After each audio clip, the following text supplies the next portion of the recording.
Up kitchen, boy. I'm hungry.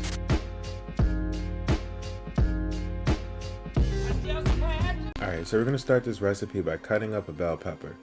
Now, listen, I'm cheating just a little bit because I bought these peppers from the store already pre-cut. But listen, it would cost way more than $1 to cut to have 4 different kind of peppers, and we all know this. So yeah, we're just gonna go ahead and cut these not too small, not for this recipe anyway. And next we're just go ahead and dice an onion. Now I'm using a half an onion. It's a pretty decent size. You can use any kind of onion you like, probably not red onion though. Go ahead and heat up a pan. Now I'm using vegetable oil. You guys know I like vegetable oil, but if you got canola oil, corn oil, anything will work. Just go ahead and throw some of that in there. You want to make sure you just get some nice color on this. Now go ahead and season this up. You guys know we got to season every layer of every part of this recipe in order for it to just have that pizzazz. Now I added a little bit of garlic in there, about a tablespoon, should be good. And yeah, just go ahead and mix that up. Like, you just want to add some color in there. You don't want any burnt at all, to be honest. Now we're going to work on our chorizo. Now this is one of my favorite kinds of chorizo to work with. It's already pre-packaged now, but if you can get a hold of like some straight up freshly made chorizo, go ahead. But this is what I have locally to me. I like my chorizo extremely spicy too. Yeah, now go ahead, once you take it out the pack, go ahead and cut this up. Now you can take this out the casing and kind of have it like ground, but I just prefer mine to just be diced up. It doesn't really matter, whatever your preference is. Now go ahead and throw that in there. Now this already smells amazing. Like, chorizo smells amazing from the gate. You just want to pretty much get some color in there. Make sure you render out all the fat from the chorizo. Now the chorizo fat is going to be kind of red because of all the spices and things that are in the chorizo.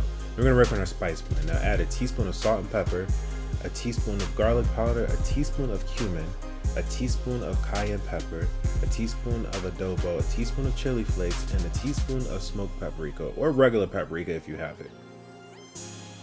Alright, and just go ahead and pretty much mix that up. Now we're going to add a half pound of ground beef in there. And we're going to go also season our ground beef with our spice blend and the rest of the mixture.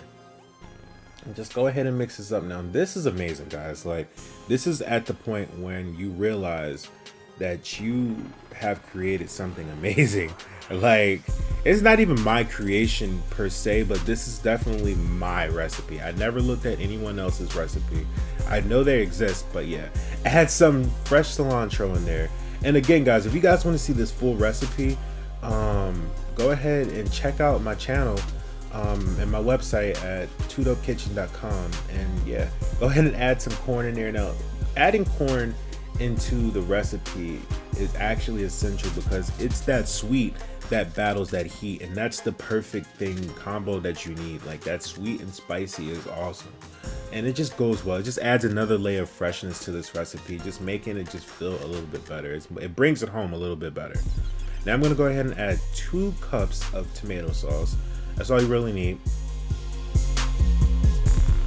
And we're going to just go ahead and mix this up. Now 2 is perfect because it kind of, once it renders down and cooks down a little bit, it kind of becomes almost pasty. All right, now we're going to go ahead and add some lemon zest or lime zest, whichever one you want to add. And we're going to add some more fresh cilantro in there.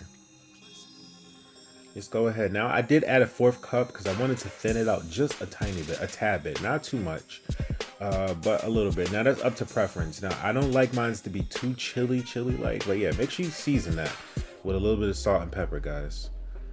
And listen, this is self-explanatory. You guys know how to cook pasta at this point. This is not any fresh homemade stuff. This is straight box dry pasta. So, you know, just drop it in the water with some oil, salt, and pepper. Just to, you know, that's it. That's all you need to do. Just cook that down until it's perfectly al dente, and you guys know that is like perfect texture. Pretty much when it sticks to a wall is what you want to do. All right, now we're gonna go ahead and just drain that pasta, and we're gonna go ahead and toss that into with a little bit of salt and pepper at the end, even though it's a little seasoned, but you know, oil, salt, pepper. Now what I'm using here is one of those things used for like a roast when you want to carve something, but yeah, it can double as like a little fork for spaghetti. And just go ahead and spoon on your mixture there, your chorizo and ground beef mixture. It's amazing, guys. Like, this shit smells awesome. It looks awesome. Now just go ahead and add some mixed cheese on there, and just want to brown that a little bit. And there we go, guys. Taco spaghetti. Now top it off with even more fresh cilantro, and there we go, guys. Taco spaghetti. Yo, y'all make sure y'all give this video a thumbs up if you liked it, and give it a thumbs down if you didn't. And if you're new, make sure you go ahead and hit that subscribe button, and also turn on my notifications if you want to get notified when my videos drop. Yo, until next time, peace.